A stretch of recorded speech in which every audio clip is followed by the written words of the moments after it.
Okay, and start from the beginning. Yep, sub setup. Let's start. Cool. So hello everyone. DJS ACM में it's a warm welcome. Today I will be presenting the topic why research papers, and I will be giving a comprehensive guide. This presentation is made by the whole ACM team, mainly the research heads. Research heads being I'm one of the research heads. Pulkit, Piyush, and Tirat are the other research heads. um, ये meet में like there are multiple years के students हैं, so there are second years as well as third years. So the main objective of this presentation is कि second years should be able to get familiar with research papers, what research papers are, and what improvements they want to make in the second year itself. So research paper क्या रहता है, कैसे पढ़ना रहता है, also research paper लिखना कैसा होता है, that will be taught by us in ACM itself. For the third years, there is a subject called IPD, and for the second years as well, there is a subject called IPD. So in that subject, we have to write a research paper under the faculties or the mentors we are assigned with. So this is the broad agenda of this presentation. And let's start with the presentation. So my name is Mir Panchal, and I'm a research intern in IIT Patna, mainly in NLP and AI. So I'm writing research papers under one of my professors in IIT Patna. Again, I'm a research head in ACM, and I was a full stack AI intern in InfiHeal, and these are some of my achievements. Let's go on to the next slide. So I want to paint a scenario कि क्या होता है when you apply for masters or any of your dream universities. So any dream university you can say like Harvard हो गया, right? या Stanford हो गया. These colleges universities are actually superbly high valued, and उसमें से if you are graduate, then it's a high chance you get picked up by a good company, right? So let's just say you are a DJSC student and you apply to this dream university. Okay, but होगा क्या is that the university professor will come in between and he will ask some questions. So the questions will be what are your qualifications, right? For applying for any of these universities like Harvard or any other masters related universities, पहले you have to give your exam के test के marks, then you have to give your achievements, your resume and stuff like that. So the university professor will ask ki what are your qualifications, like you are a 20-year-old kid. 20-year-old kid में what in those years what have you done actually? So you must have an answer. So let's just say the DJSC student has an answer. I'm a DJSC pass out and I have 10 CGPA, okay, and 10 hackathon wins. I think that's a dream come true for every DJSC student to have 10 CGPA and have multiple hackathon wins and be active in the community, right? But then too, the university professor will say you are not worthy for our university. You might be wondering why, right? तो student पूछेगा कि Y, कैसी क्या दिक्कत है, right? 10 CGPA है, hackathon wins है, क्यों नहीं हो पा रहा? Then university professor will actually answer, okay, you have no research papers and I want to want students in my university to who will help in my research. You might know Albert Einstein or those were scientists, right? But they were also teachers. Like I guess Einstein was a professor in Stanford and Harvard, so he was a visiting faculty. Why these dream universities pick scientists or high level researchers as their teachers is because they don't want to teach students the curriculum basic like DSA उनको नहीं पढ़ाना. They don't want to explain stuff like what is a stack, what is a queue to these students, right? They want to make they are students so that they make something some a new data structure, right? They don't want कि जो existing पड़ा हुआ है वो लोग पढ़े. They want कि they want some innovation, they want some research, they want some newness, they want to expand the curriculum, right? That's the main reason, and that is the reason why DJSC students fail when they have no research papers. When applying for these dream universities, if the DJSC student has a research paper, then the chances of getting into that university is much more. So this is the pyramid I want to share, is that it, it's a harsh reality to the masters, right? कि कोई भी dream university पहले तो college CGPA देखती है. I expect 9 plus होना चाहिए. 9 plus हुआ then also it's good. GRE TOEFL scores like 340 में से 330 320 is decent enough if you want to go into universities in US. Projects are basically जो hackathons में बनाते हैं. You should have 2 to 3 projects which are decent, right? One will come from the IPD itself. One will come for the final year project. तो 2 projects तो यहाँ पे ही हो गए रिज्यूमे में डालने के लिए. You need to do one more research a project which you are comfortable with, and जो जो is like you yourself have created. Like it shouldn't be in a group where the impact is low. Then the fourth one comes is the internships, right? 2 to 3 tech internships are decent, and one research internship is compulsory uh, for going to masters. Because let's just say if you tell the university that I have some research experience under some XYZ faculty, then the university will be more likely to accept you. And third is the fifth and the last one is the research paper. जितना high value का research paper रहेगा, the better is your chance into getting into the masters universities. Also, I want to share some light on the ones who are like मेरे को placement से करना है, right? Placements के लिए भी research papers are kind of important. Why? Because इसकी placements में जाओगे, you will be joining a company, and in that company you will be writing some XYZ code. Let's just say company ने बोला कि stack implement करना कर दो एक पाइथन फाइल में. So we write some code, push pop का code लिखोगे, right? But you are writing for yourself, right? And uh, most of the companies में कैसा रहता है कि there is a term called as KT. KT is knowledge transfer. If you don't know, let's just say you have written some 100 lines of code. So you want to explain those 100 lines of code to each and every member in your team. And that's briefly called as a KT, right? And wo KT is important, and in that KT there's a section called as documentation. So you'll be learning software engineering in your later years, in fourth year or third year, I believe.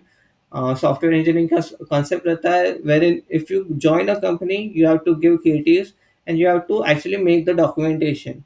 So if you have experience in writing research papers, the language of the research papers is quite different, but uh, अगर if you write research papers and if you are like कि मेरे को पता है कि ये code कैसे लिखना है in an explanatory terms, like what does a push function do in stack. वो अगर if you can write it down as a document कि if you pass in this argument then it will be pushed on top of the stack, and the stack counter will be plus plus, the will be incremented. ऐसा if you write that documentation in form of text, that would be helpful, and उसका थोड़ा बहुत experience well the research papers will give you, right? So let's start with the research paper part. What is exactly a research paper? Research paper is basically एक thesis statement होता है. You formulate some idea. अभी वो idea is conceptually right, okay? It should be conceptually right, and it should be following someone else's research part. Let's just say, uh, let's take a classic example of ChatGPT, right? पहले there were like prediction systems like house का prediction, house price detection, and उसमें like basic ML चलता था. But what researchers at Google did was they uh, did some incremental work on those ML algorithms, and they actually created something called as attention. And there is a research paper I highly recommend you all to read. Is Attention is All You Need.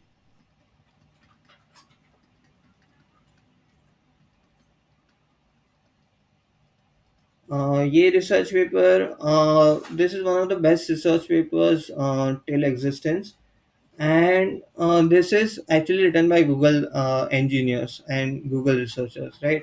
So this is the base paper on all which ChatGPT is built upon.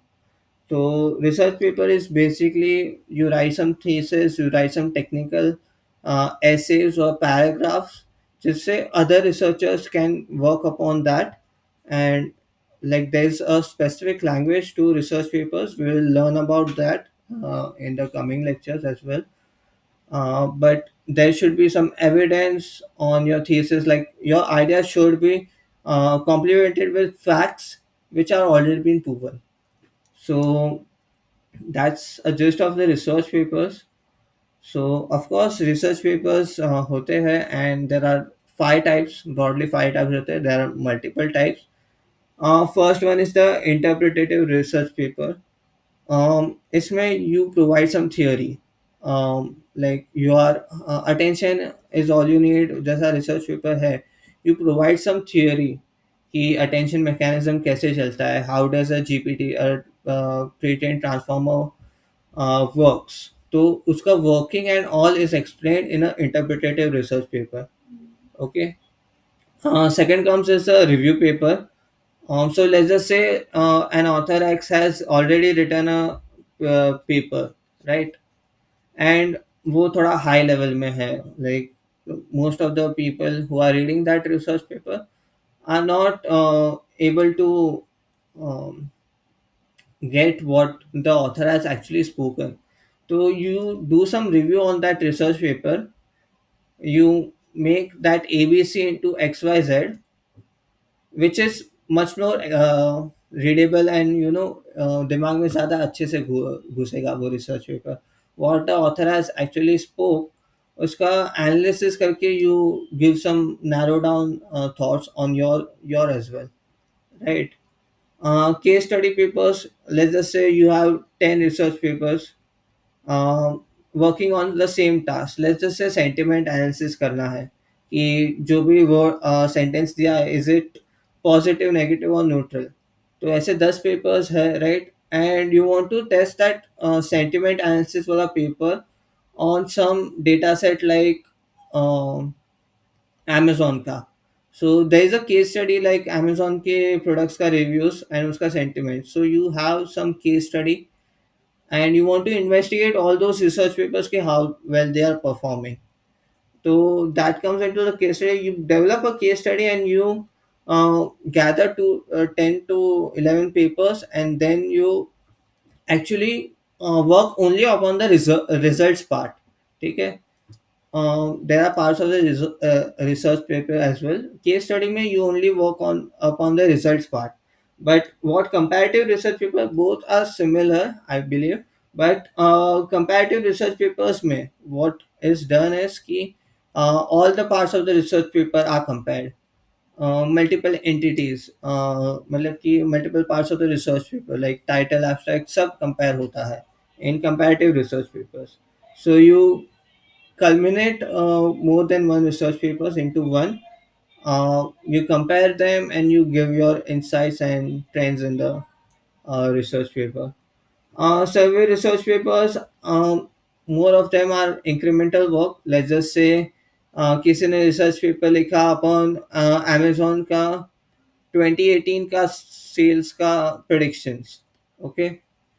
And like you want to the researcher mentioned in his research paper ki like the scope of survey, like mera research is only for 2018, but mera jo architecture hai, the model I have created, the unique aspect I have created, उसको मैंने पूरी तरह explore नहीं किया है, सिर्फ Amazon के लिए किया है. So what you can do is you can actually read the research paper. You can implement his understanding into multiple domains, like survey कर सकते हो कि मार्केटिंग में ये नया है तो I can add that stuff into his architecture, and then I can just increment his work. I can change the data set a bit. I can change a bit of the model architecture, and I can do some survey upon that. Right. So these are five research papers. इनमें से I believe interpretative research paper is one of the most important papers. Like इसमें खुद का theory propose कर रहे हैं, right? So इसका weightage भी ज़्यादा रहेगा. I hope कि everyone is excited about interpretative research papers.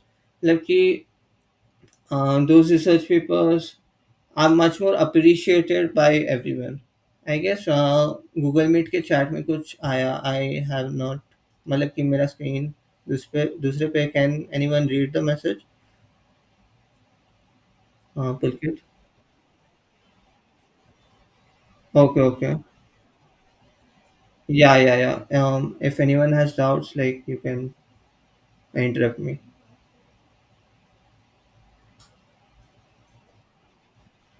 Okay, okay, cool. So let's start with the research papers. Like research paper अभी इतना सारा like types हो गया, research paper क्या रहता है. We discussed about that. So अभी research papers read कैसे करने के. फर्स्ट थिंग इज कि रिसर्च पेपर ढूंढने कैसे रहते हैं. तो फर्स्ट थिंग इज कि गूगल स्कॉलर करके एक वेब ऐप है, लाइक एक वेबसाइट है where you can actually find research papers. Like researchers they make a portfolio out of themselves. वहाँ पे उनके सब रिसर्च पेपर्स लिस्टेड होते हैं. So you can search in on Google Scholar कि I want to learn about research papers in ML AI. ChatGPT कैसे बना, I can search on Google Scholar कि ChatGPT related papers. So I will get a list of those research papers, and those will be listed. You can go to the website and you can actually read the research papers. So once you have got the research papers, this works 99% of the times, but 1% of the times कभी कभी ये flow बराबर से नहीं होता. Some have different reading styles कि कैसे reading flow होना चाहिए. Most of the time title and abstract is the first thing people read. Okay. We will come into the details as well कि title abstract क्या रहता है, but title abstract is title of the research paper is the heading of the research paper. वो दिखता है. ये दो चीज़ें जो होती है रिसर्च पेपर की is accessible to everyone if you are publishing your research paper anywhere.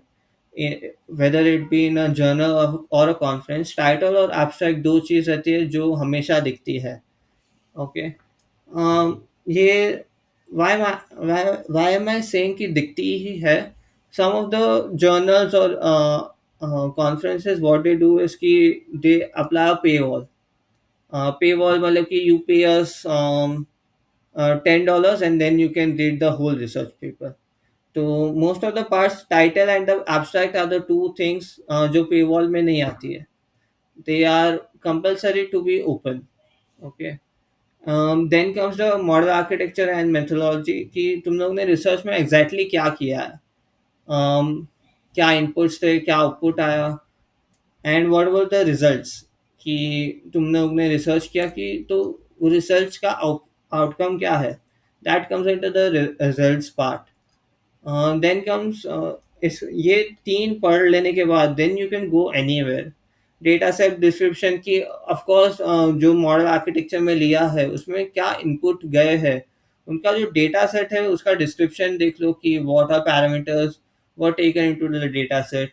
Then comes the literature review कि बंदे ने जो रिसर्च पेपर लिखने वाला है, जो द ऑथर, उसने कितने रिसर्च पेपर्स को पढ़ा है. If he has written cited 100 papers, तो 100 पेपर्स में से उसको सबसे टॉप 5 रेलेवेंट पेपर्स कौन से लिखे उसका वो review comes into the literature review and the references part. and then you can just read the whole rest of the paper. Like, rest of the paper, if you think that research paper is good enough, you should go on to write actually reading the whole research paper. Okay. One tip you can say is कि most of the research papers में, like, there are more than 10 references are basically कि ये research paper लिखते समय what sources have I looked upon to actually conduct my research. तो most of the research paper 10 plus resources रहते ही है. So let's just say you are reading a research paper, you will get more 10 research papers from that single research paper. So it's a linked list kind of thing. So एक research paper पढ़ा, you will get 10 more research papers from those 10 research papers, you will get more 10. So ऐसा like you can sort of see that 10 एक research पढ़ने के बाद 10 दो बार करने के बाद लाइक 3 में it would be like 100 research papers, right. But most of the time 100 जितना जाता नहीं है. 50 to 60 citations if you are going for a good journals, 50 to 60 जाते हैं citations. But rough count is 10 to 30 में मोस्ट ऑफ द पॉपुलेशन रहता है research papers में, right? How do I start writing the research paper? Step one is कि एक thesis statement बनाओ कि on what points you want to make the research. कि मेरे को peer review में research paper लिखना है. अभी peer review is something like conferences में research paper जाता है तो a review process is done by researchers itself. तो अल्बर्ट आइंस्टाइन ने research paper निकाला, he will give it to his research paper to other researchers, and फिर बाकी सब लाइक नील्स बोर हो गया या तो फिर हाइजेनबर्ग हो गया, वो सब आइंस्टाइन के रिसर्च पेपर को पढ़ेंगे and then they will give some review. So formulate a thesis statement. Like मैंने मेरा अभी जो आईआईटी पटना में चल रहा है, it's a interpretive research paper on detecting contradictions between peer review. तो अभी एल्बर्ट आइंस्टाइन ने रिसर्च पेपर लिख दिया, राइट. अभी नील्स बोर, थॉमस एडिसन सब लोग रिसर्च पेपर पढ़ रहे हैं. तो उन दोनों में थॉमस एडिसन बोल रहा है कि ये रिसर्च पेपर फेक है, मेरे को समझ में नहीं आया, और the thesis Albert Einstein has written is not correct. Whereas Niels बोल रहा है कि सब कुछ करेक्ट है, फिजिक्स के सब लॉज सेटिस्फाई करते. So there might be some contradictions between the reviewers of the research paper. तो वो मुझे डिटेक्ट करना है, and I am actually creating a ML model for that, and वो बन चुका है paper. So will be publishing that research paper as well. So formulate a one line thesis statement की what type of research paper you want to do and what should it be focusing upon. That's the first step for writing a research paper. Second would be कि वो thesis statement decide कर ली, finalize हो गया. Then what should I do? Then search for the research papers, right. कि ये field में किसने काम किया हुआ है.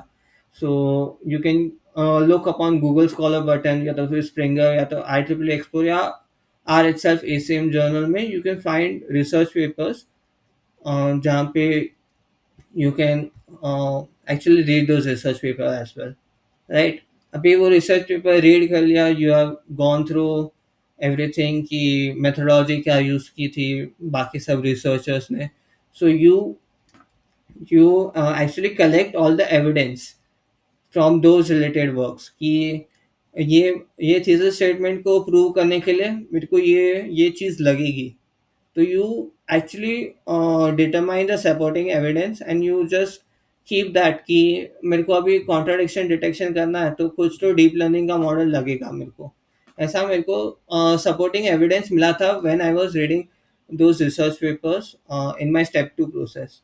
So I will actually gather all the evidence and I will put in somewhere in a Google Doc and will be working upon that, right. अभी fourth step is basically कि तुमने फर्स्ट स्टेप में mention कर दिया कि type of research paper कौन सा लिखना है, राइट. तो उसी हिसाब से I want to also make the outline of the research paper कि what are the sections I will be making. तो इंट्रोडक्शन सेक्शन हो गया, फिर डिस्क्रिप्शन डेटा डिस्क्रिप्शन हो गया, प्रपोज आर्किटेक्चर हो गया, फिर I want to include the result section as well, future scope. So ऐसा एक रफ आउटलाइन बना देना चाहिए। एंड फिर जो भी सेकेंड स्टेप में जो भी रिसर्च पेपर्स मिले हैं उनके साइटेशंस नोट डाउन करने चाहिए इन द स्टेप 5, जो फाइनल साइटेशंस है which you will be writing in the research paper, right? तो these are the steps of writing a research paper. मतलब कि दीज ऑल्सो वेरी, मतलब कि ऐसा नहीं है कि ये स्टेप्स ही फॉलो करने चाहिए, you can work upon yours as well. Next is the section of the research paper. तो most of the research papers में यही होता है। या hello.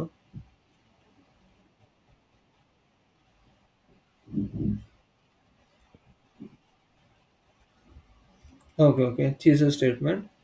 Okay, so thesis statement, let's just say we we are in a hackathon, right? उसमें problem statement दिया रहता है, but let's just say it's an open innovation problem statement. You first think about कि क्या project बनाना है, right?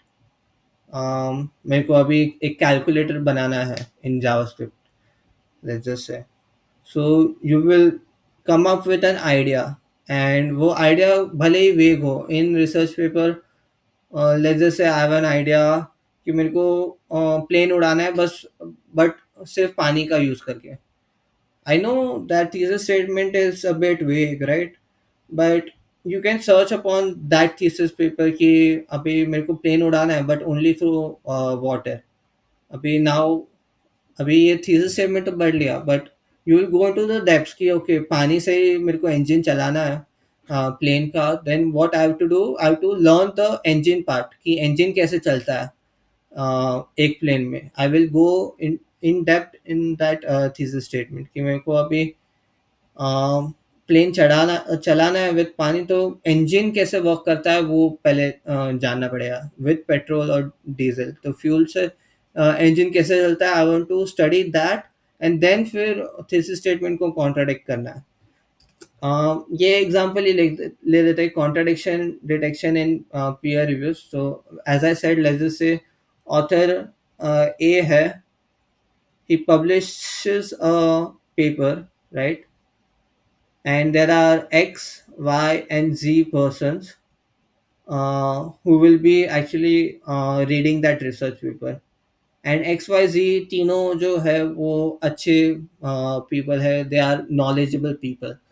तो ये paper उनके पास एक्स बोलेगा कि ये रिसर्च पेपर बहुत बेकार है, मेरे को आर्किटेक्चर ही मज़ा नहीं आया। ओके, वाई बोलेगा कि आर्किटेक्चर बहुत नॉवल है, मेरे को बहुत अच्छा लगा। एंड सी बोलेगा आई एम न्यूट्रल, राइट? अभी ये थीसिस स्टेटमेंट ऐसा क्यों बना? There should be a cause. अभी रिसर्च कर रहे हो तो it should be solving some, it should provide a solution as well कि अभी ये प्रॉब्लम है, राइट? ये प्रॉब्लम है और ये प्रॉब्लम अभी let's just say X Y Z model से सॉल्व नहीं हुई है। तो I am providing a thesis कि ये X Y Z model, like एक डीप लर्निंग मॉडल है X Y Z, like GPT से ये प्रॉब्लम सॉल्व हो जाएगा। तो I am actually formulating a thesis कि समथिंग एग्जिस्ट, और समथिंग एग्जिस्ट और उसके ऊपर कुछ इंक्रीमेंटल वर्क करने से मेरा ये प्रॉब्लम सॉल्व हो जाना चाहिए। तो that is basically thesis statement. Let's just से चैट जीपीटी पहले से है, but I want to make ChatGPT such that it detects these contradictions, and फिर वो contradictions predict करके in the end author को एक yes no reply आना चाहिए कि contradictions है तेरे research paper में, you need to improve. So that should be the main agenda of a thesis statement कि let's just say something is already been created और उसके ऊपर कुछ incremental work करने से एक प्रॉब्लम सॉल्व होनी चाहिए। That is that clears the doubt which was in the chat box. Um, you can unmute and speak, Chalega, the one who asked it out. Hello. cool. Works. So sections of the research paper, most of the time ये sections रहते हैं, but you can also change. ये वाला जो example है वो अभी मैं जो रिसर्च पेपर लिख रहा हूँ उसका है. First comes a title. तुम्हारे रिसर्च पेपर के एकदम टॉप पे बोल्ड पे लिखा होगा, right. And second comes the abstract, introduction, literature review. ये सब सेक्शंस है. Will be covering each and every section in detail in the next slides. But ये जो स्टार मार्क किया हुआ है, it is the level of the importance. So in this slide, I wanted to share कि title, abstract, methodology, architecture and conclusion are the most important things.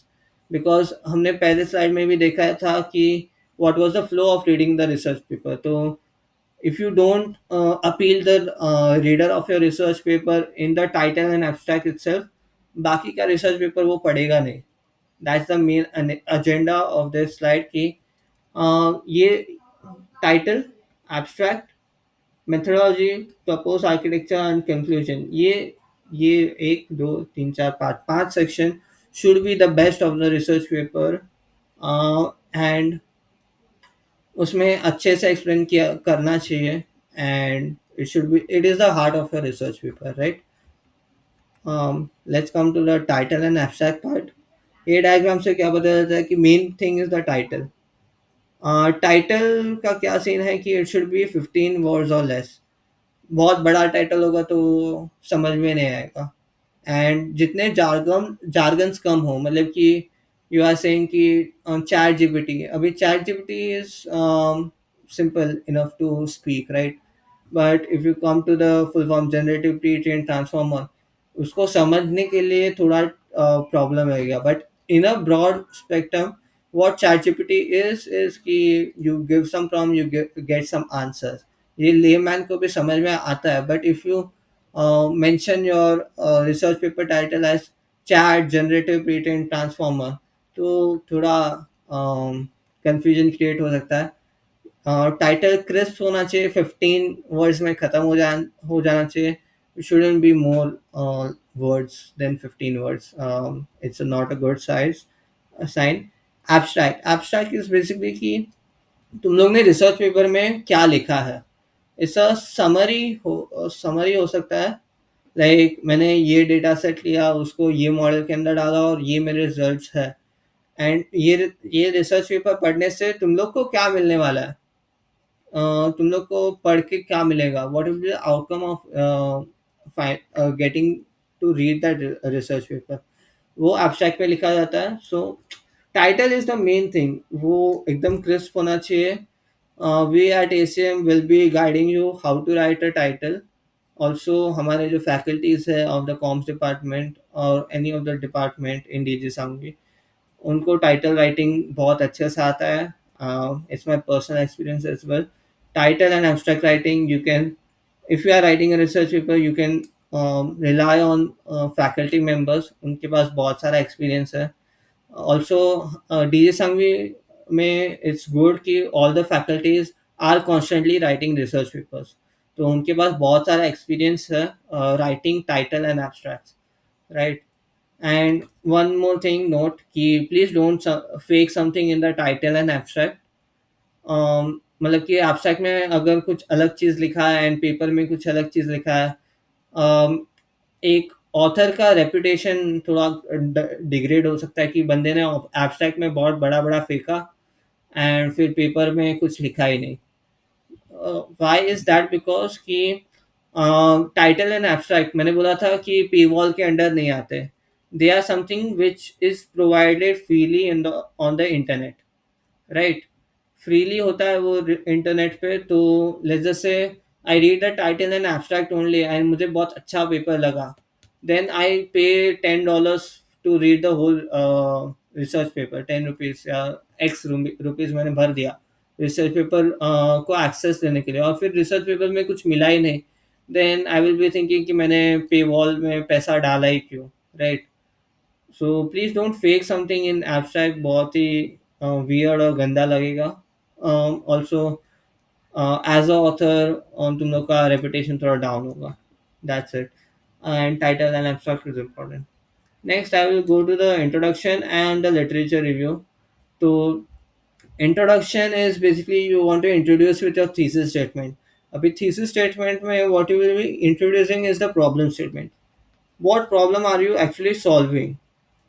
उसका एक brief understanding होना चाहिए सो दैट कि let's just से if someone is reading your research paper directly from the introduction part, उसको पहले पता चल जाना चाहिए कि भाई प्रॉब्लम स्टेटमेंट क्या है, ये रिसर्च पेपर क्या प्रॉब्लम को सॉल्व करना चाहता है. तो that problem statement should be covered in the introduction part.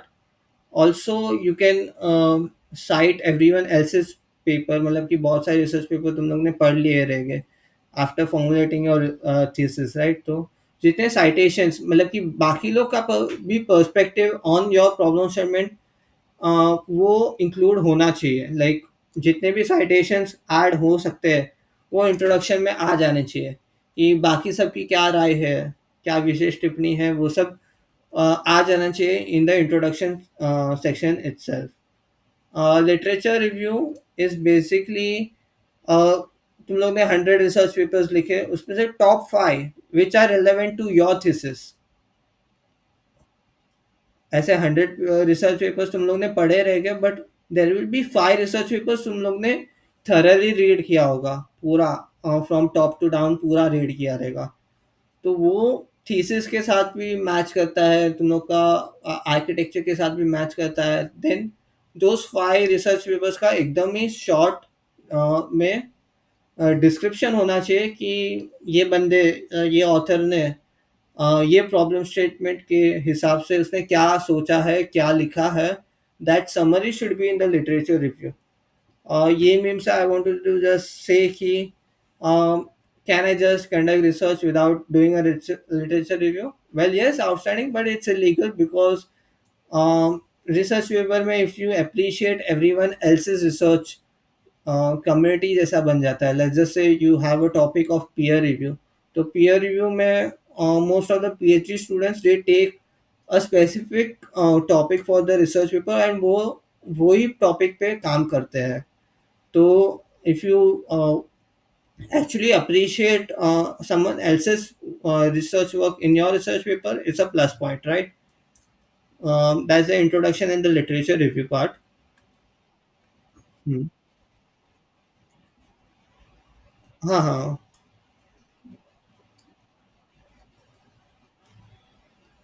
Yep, it is coming in the next slides. So थोड़ा वेट कर लो. um, I guess it's in the fourth slide. ठीक है. मेथोडोलॉजी पे आ जाते हैं. ओके. अभी थीसिस स्टेटमेंट हम लोगों ने बना लिया, राइट. अभी थीसिस स्टेटमेंट को अभी टैकल कैसे करना है. अभी लेट्स जैसे वही एग्जांपल ले लेते हैं पीयर रिव्यू का, राइट. तो ब्रॉड पर्सपेक्टिव में पीयर रिव्यू में क्या इनपुट रहेगा, there will be some research sentence review sentences, right. कि they you will give some feedback as well. Like अभी मैं सेमिनार दे रहा हूँ तो तुम लोग के माइंड में कुछ तो फीडबैक हुआ रहेगा, राइट. वैसे सेम रिसर्च पेपर रीड करते समय जो भी रिव्यूअर्स हो गए उनके सब कोई रिव्यू सेंटेंसेस रहेंगे. तो that will be the input. And what will be the output कि इन द एंड ऑथर को क्या चाहिए. ही वांट्स अ कंफर्मेशन कि मेरा पेपर अच्छा है एंड जो भी रिव्यूअर्स है उनमें कॉन्ट्रडिक्शन है कि नहीं. जैसे ऐसा रिव्यूअर्स बैठे हैं सर्कल में and they have some contradictions कि ये section of the research paper अच्छा नहीं है, ये section of the research paper अच्छा है. तो there should be fixed value की कंफर्मेशन होना चाहिए और कॉन्ट्रडिक्शन है कि नहीं, that should be the output, right. तो अभी you create a black box. ये तुम लोग को सॉफ्टवेयर इंजीनियरिंग सब्जेक्ट में भी ऐसे ब्लैक बॉक्स टेस्टिंग करके एक कॉन्सेप्ट रहेगा, उसमें भी सेम चीज़ होता है. But what the thing is कि there should be some input, there should be some output. Why it should be कि there should be some output as well. Let's just say uh, researcher comes to your research paper, उसको क्या input होने चाहिए, तो क्या input होना चाहिए and what output he should be expecting, वो उसको clear होना चाहिए, राइट. तो ही वो तुम लोग का आर्किटेक्चर मॉडल यूज करेगा, right. That is the main gist of black box testing, or is this is the first step of making up your methodology or the proposed architecture.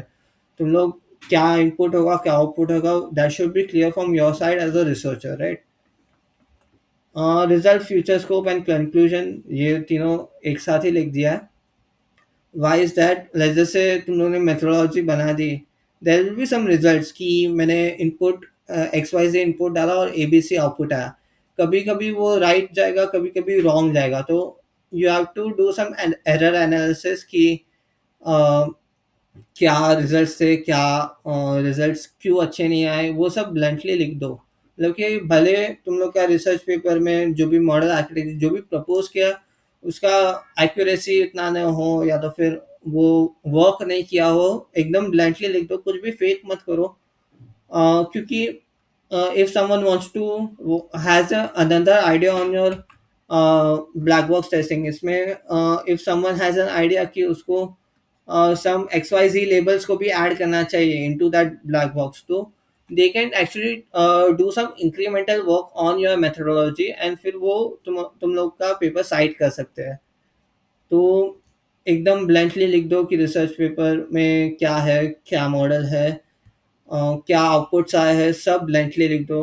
And conclusion, एक positive remark पे लिखो कि मैंने हाँ try किया है ये चीज़, but मेरे को ये स्कोप ऑफ इम्प्रूवमेंट लग रहा है. तो फिर if anyone wants to work with me with his ideas, तो ऐसा कंक्लूजन में लिख दो कि या I am looking forward to working on this research paper once again, right? And this meme exactly shows कि रिजल्ट्स में अगर गलत लिखा तो फिर the reader of your research paper will be upset कि भाई मैंने पूरा रिसर्च पेपर पढ़ा और फिर इन दी एंड रिजल्ट्स जो लिखे हुए और जो आ रहे हैं वो अलग है. That would be something bad. तो अभी पीयूष ने अभी बोला कि साइटेशंस का तुम लोग को थोड़ा कंफ्यूजन हो सकता है. तो साइटेशंस इज बेसिकली जो मैंने बोला था second step of our writing of the research paper, कि you get 100 research papers, right? अभी वो 100 रिसर्च पेपर्स को हमारे रिसर्च पेपर के अंदर इंक्लूड करने के लिए there is a section called as references. It is in the last of the research paper. कभी कभी बीच में भी हो सकता है. बीच में कैसे हो सकता है कि पहले रेफरेंसेस डाल दिया फिर रिजल्ट्स भी हो सकता है. मोस्ट ऑफ द जर्नल्स में ऐसा भी होता है कि रेफरेंसेस पहले हो जाए एंड फिर रिजल्ट्स हो. बट रेफरेंसेस हमेशा 90% ऑफ द टाइम लास्ट में ही रहते हैं, and there is a specific format. तो most of the research papers तुम लोग जर्नल या तो कॉन्फ्रेंसेस में सबमिट करोगे, and they have a format to actually write that references. कि कभी कभी ऐसा होता है कि फर्स्ट ऑथर का ही नाम होना चाहिए, कभी कभी फर्स्ट ऑथर एंड इनिशियल्स भी होना चाहिए, कभी कभी first author and second author भी होना चाहिए. So there are multiple types of citations. उनका नाम भी है MLA, APA, शिकागो, हार्वर्ड. तो लाइक हार्वर्ड में अगर हार्वर्ड के कॉन्फ्रेंसेस में डालना है तो फिर you have to follow this citations का अप्रोच. तो रिसर्च पेपर में इन दी एंड ऐसे लिख के आएगा ये टेक्स्ट. आई थिंक ऐड कर देता हूँ.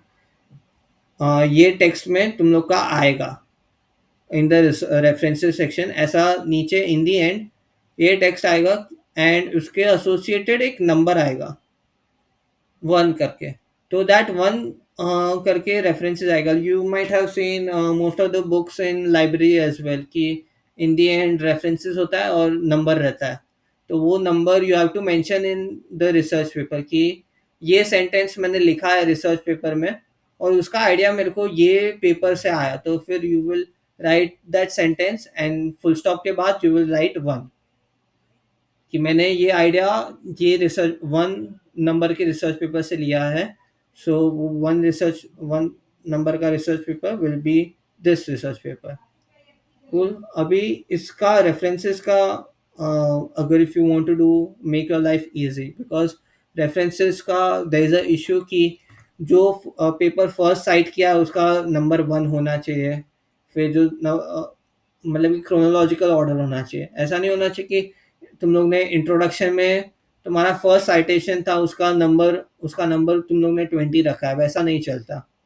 मतलब कि स्टार्टिंग फ्रॉम द फर्स्ट, मतलब कि एब्स्ट्रैक्ट में तो नहीं लिखते, बट इंट्रोडक्शन में if your first sentence has some references, it should be marked as number 1।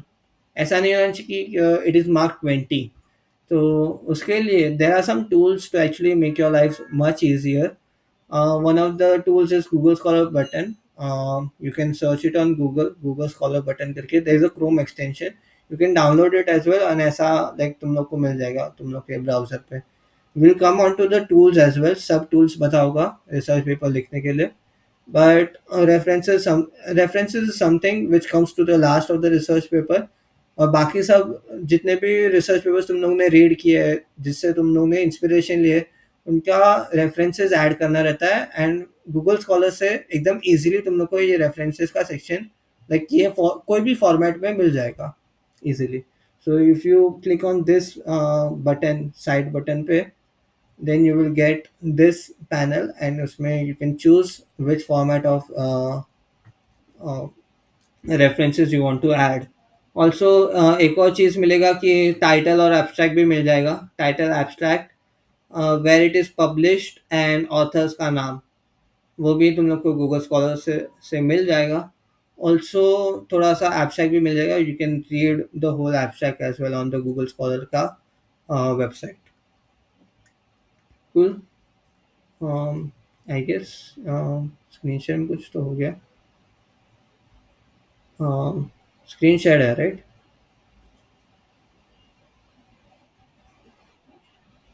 हाँ, बट आई गेस ये सब ओके. ओके. रब हो गया. सो लेट्स जस्ट से तुम लोग ने रिसर्च पेपर लिख दिया पूरा. You are with a research paper. इतना सारा मैंने जो एक्सप्लेन किया, राइटिंग पार्ट, तुम लोगों ने सब रिसर्च पेपर लिख दिया. You are ready with your research paper. और फिर अभी तुम लोग फिर से वो ड्रीम यूनिवर्सिटी में अप्लाई करने के लिए जा रहे हो. तो अभी रिसर्च पेपर कहाँ पे तो पब्लिश करना पड़ेगा, राइट? तो फर्स्ट थिंग इज कि इम्पैक्ट फैक्टर और cite score. These are the two metrics. पहले मैं ये कर देता हूँ. अभी ये रिसर्च पेपर, मेरे को ये रिसर्च पेपर समवेयर किसी को दिखाना है, राइट? बाकी पूरे दुनिया को दिखाना है. तो there are two places where you can submit your research paper. First is to the conference and second is to the journal. दोनों के differences will be coming in to the next slide. But ये दो जगह पे तुम लोग अपना paper publish कर सकते हो. अभी जर्नल और कॉन्फ्रेंसेस में दो मैट्रिक्स रहते हैं, impact factor and site score. अभी ये फॉर्मूला से तुम लोग को पता चल रहा होगा कि publication why is the year. Okay. तो cite score of year 2020, let's just say 2020 में, तो what is that? It is the ratio of all the citations. जितने भी रिसर्च पेपर्स पब्लिश हुए हैं, उनको कितनी बार साइट किया है बंदों ने. अभी लास्ट स्लाइड में हमने लिखा था कि रेफरेंसेस सेक्शन में हम साइटेशंस ऐड करते हैं, राइट? वी ऐड कि मीर पंचाल का मैंने पेपर रिव्यू किया है, एंड मैंने वो लाइक पढ़ के मैंने इंस्पिरेशन लिखा है मेरे रिसर्च पेपर के लिए. तो let's just say I publish a research paper. वो पेपर कितने लोग ने खुद के रेफरेंसेस में डाला है, that comes out to be a citation value. तो तुम लोग का रिसर्च पेपर कितने लोगों ने साइट किया है उसका एक काउंट आ जाता है. मेरा पेपर लाइक 5 लोग ने साइट किया है, 5 लोग ने खुद के रिसर्च पेपर के रेफरेंसेस सेक्शन में ऐड किया है. तो माय रिसर्च पेपर का साइटेशन काउंट वुड बी 5. और अभी पूरे जर्नल में there will be hundreds of research paper. तो उन सब का सम करके there is a summation of citations in the of the journal in a particular year. In a particular year, uh, a research journal or a conference may have 500 to 700 citations. Okay. तो इनका formula है पूरा citations. ये तो एक year के लिए हो गया. 2020 का साइटेशन स्कोर करना है तो ये फॉर्मूला में डाल दो. y-1 to 2019, 2018 और 2017, ये 4 साल का citations by the publication count as well, right? कि कितने पब्लिकेशंस में तुम हमारे रिसर्च पेपर्स का पब्लिश हुआ है। तो ये फॉर्मूला है। Cool. Most of the time site score is much more preferable than impact factor। if you want कि if the journal is अभी नया नया ही आया है, okay, तो you go for the impact factor। but if the journal or the conference is working for like 10 to 30 years, मतलब कि बहुत टाइम हो गया है ऐसे रिसर्च पेपर्स पब्लिश करते हुए, तो you go for the site score। ये दो की वैल्यू जितनी हाई हो सके उतना अच्छा है। The range comes out to be 1 से लेके लाइक 15-16 तक जाता है cite score and impact factor. जितना हाई हो उतना अच्छा है। गुड। कॉन्फ्रेंसेज एंड जर्नल्स का डिफरेंस बता देता हूँ। What are conferences and what are journals. So conference, let's just say तुम लोग के पास रिसर्च पेपर है। There is a conference like there are multiple people of you.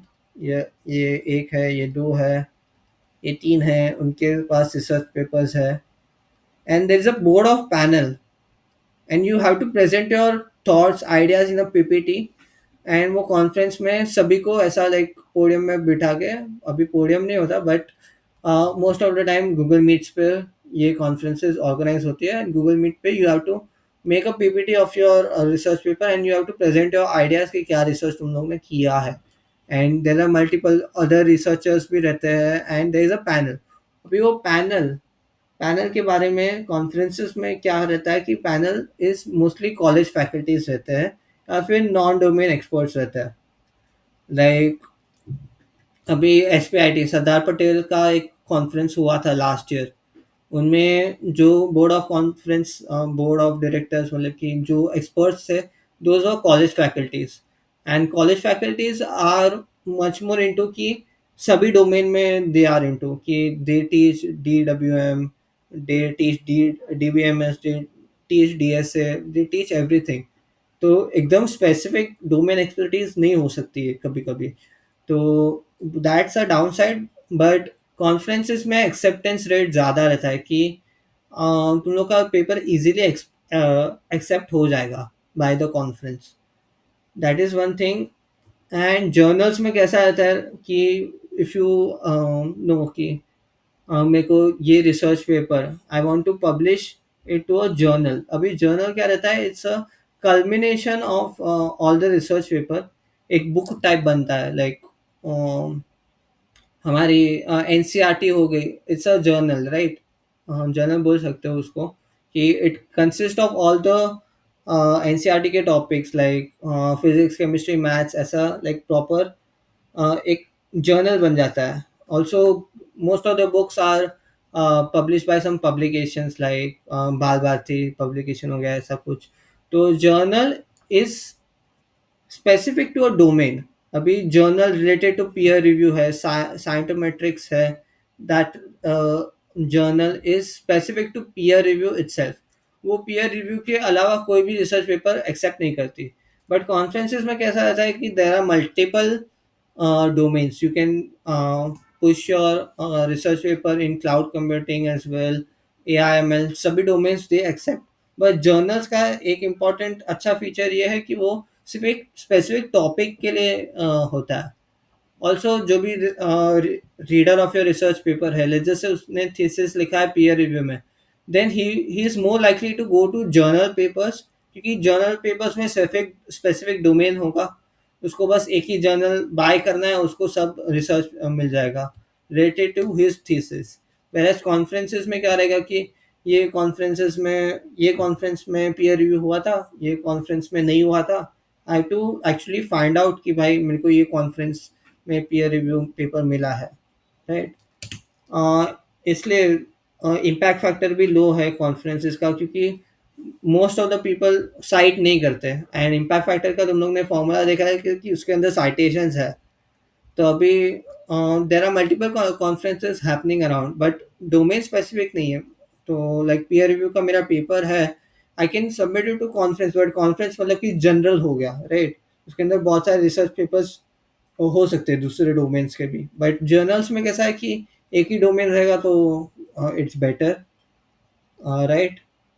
Then what Next is कि more focus in on presentation of the idea. We board of the panel है, they are the deciding factors कि तुम लोग का paper accept होगा कि नहीं, and they judge your research paper solely based on your presentation. मतलब कि रिसर्च पेपर में थोड़ा कम लिखा होगा तो भी चलेगा, but the presentation part of the research of conferences is much more weighted. Whereas journals में कहा जाता है कि you have to only give your research paper. तो जो भी रिव्यूअर होगा वो रिसर्च पेपर पढ़ेगा, not your presentation of the idea. इसलिए journals are better than conferences. Also conferences का कैसा रहता है कि फ्यूअर पेजेस भी चलता है, लाइक कॉन्फ्रेंसेस में 6 प्लस पेज का रिसर्च पेपर भी it is accepted. While journals में 6 प्लस थोड़े नहीं रहते. If you are aiming for high side score and high impact factor वाले journals, they want a detailed approach. मतलब कि जो भी रिसर्च करो एकदम डिटेल में होना चाहिए, सब कुछ बराबर होना चाहिए, then they will accept your research paper. तो उसमें 15 प्लस पेजेस का रिसर्च पेपर होना चाहिए इन माय ओपिनियन, बट कम का भी ले सकते हैं. It depends on the journal. Okay, this is the basic difference. इसमें समरी में क्या समझ में आया कि journals are better than conferences. Okay, what is Scopus index? Is Scopus index मतलब कि एक बैच मिल गया, राइट? अभी तुम लोग भी डीएसए पढ़ रहे हो, तो डीएसए पढ़ रहे हो I guess in second year, और if you are in the third year you have already studied DSA.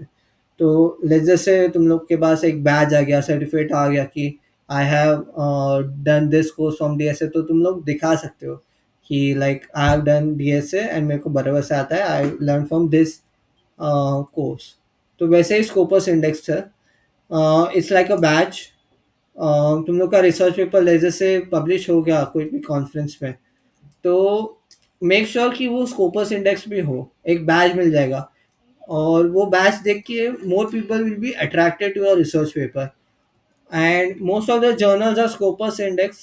Scopus index से क्या रहेगा कि if your research paper gets accepted by the journal, वो खुद ही तुम लोग का स्कोपस इंडेक्स करवा के देंगे.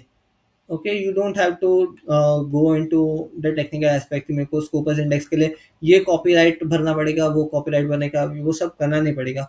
द जर्नल और the conference itself will be doing. तो जो भी कॉन्फ्रेंस और जर्नल तुम लोग एम कर रहे हो, मेक श्योर कि उसमें स्कोपस इंडेक्स भी हो. एंड पीएचडी स्टूडेंट्स मोस्टली वो स्कोपस इंडेक्स पेपर ही देखते हैं, वो उन लोग को अच्छा लगेगा. ऑल्सो तुम लोग रेज्यूमे में डाल सकते हो कि मेरा जो रिसर्च पेपर है वो that is Scopus index. That's one thing, that's a good thing अगर स्कोपस इंडेक्स हो, right? O R C I D and D O है. अभी तुम लोग के कॉलेज में मतलब हम लोग के कॉलेज में there is system called as SAP I D, right? अभी सैप आई डी अगर मेरे को पता रहेगा तुम लोग का, then I will be able to find every detail. DBMS भी में भी अभी पढ़ा होगा कि अगर मेरे पास सैप आई डी रहेगा तो मेरे पास सब डिटेल्स आ जाएगा कि नेम, रिसर्च जो भी है डिपार्टमेंट एक्सेट्रा. तो ORCID and DOI is similar to SAP ID for our college. It is a unique number.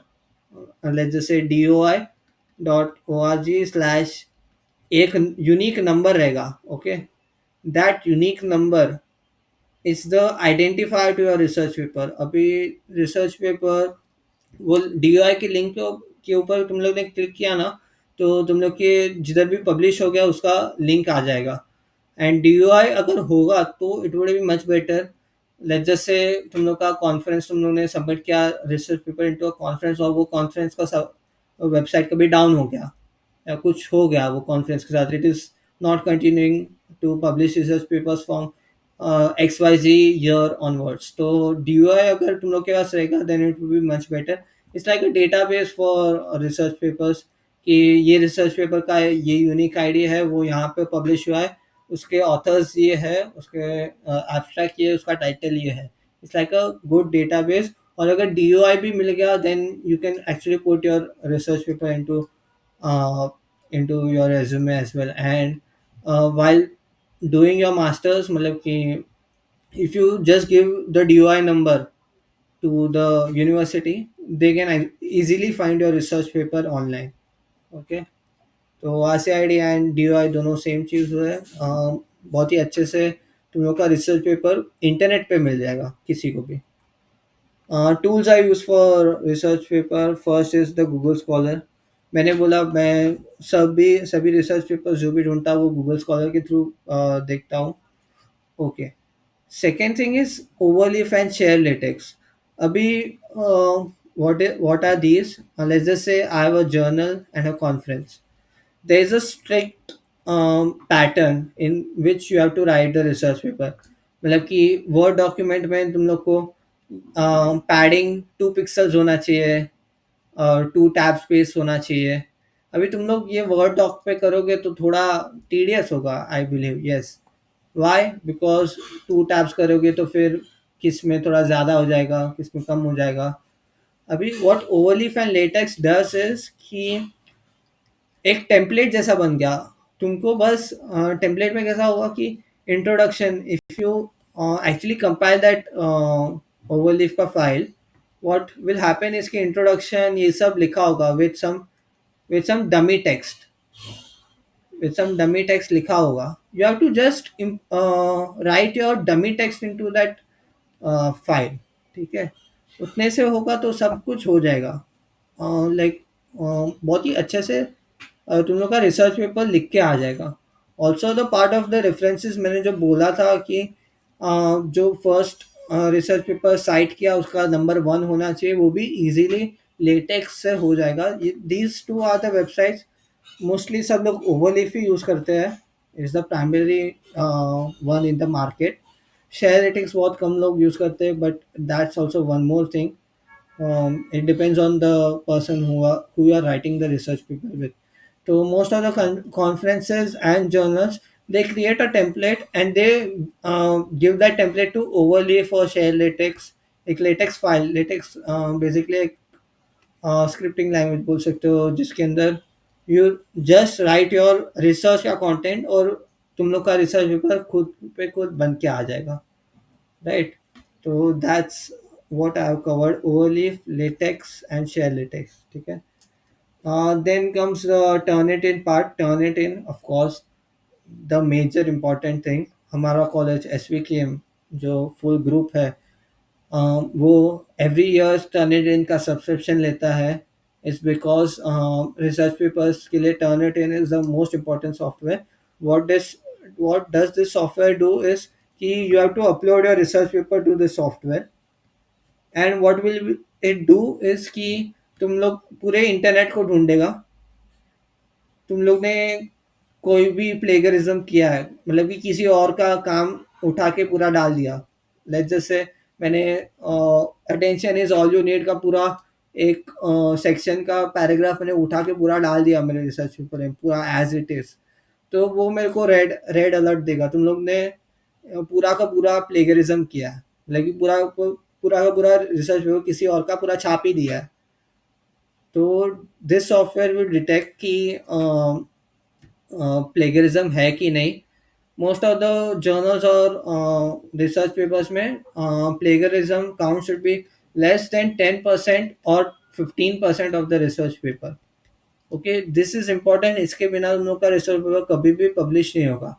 Also one more thing, अभी नया नया लाइक आई थिंक 1 ईयर हो गया है इसको। Turnitin software also detects AI. तो तुम लोग ने जो भी चैट जीपीटी से जनरेट करवा के रिसर्च पेपर लिखा है, that also will be detected in the research paper. Turnitin software में it should be less than 20% of the ChatGPT वाला पोर्शन। तुम लोग ने जो भी चैट जीपीटी से भी उठाया है कुछ भी टेक्स्ट या ऐसा कुछ, वो 20% से कम होना चाहिए। ओके, मतलब कि this is like a body guard. Body guard को क्लियर आउट करना चाहिए, मतलब कि बॉडी गार्ड अगर परमिशन देगा तो ही तुम लोग का रिसर्च पेपर कहाँ पे भी पब्लिश होगा, वेर इट बी जर्नल्स और रिसर्च पेपर के conferences. Turnitin is the main software. उसका लॉगिन आईडी और credentials if you want I will DM you as well. पूरे एसवीकेएम का it's the same login ID credentials. There is a lot of traffic on this website. ठीक है, but it is manageable, तुम लोग को time मिल जाएगा और तुम लोग का जो भी एनालिसिस रिपोर्ट, एक एनालिसिस रिपोर्ट जैसा जनरेट हो जाएगा, जिसके अंदर प्लेगरिज्म और एआई टूल कितना यूज़ हुआ है सब कुछ आके दिख के आ जाएगा। Lastly is Google Docs. Google Docs मतलब कि रिसर्च पेपर का कॉन्टेक्स्ट में नहीं है, but mostly I use it to actually write the research part. मैं डायरेक्ट वो लिख पे लिखता नहीं हूँ रिसर्च पेपर। पहले गूगल डॉक्स में सब सेक्शंस लिखता था, like the introduction part, the hypothesis, या तो फिर जो भी प्रपोज आर्किटेक्चर है, first every researcher writes it in a research, rights it in a Google Doc, और फिर वो लोग in the last days of actually publishing the research paper वो लोग वो लिख पे कॉपी पेस्ट करके उसमें एडिटिंग करते हैं, राइट। ओवरवेलमिंग हो रहा है तो we are the research heads, Mihir, Tirath, Pulkit and Piyush in ACM will be helping you out. Also, you meet where there are few college faculty as well.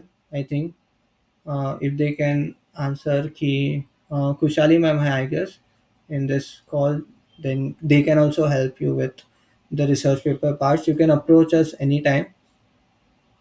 Cool, and that's the presentation I have for you. Um, Whiteboard for questions, sir.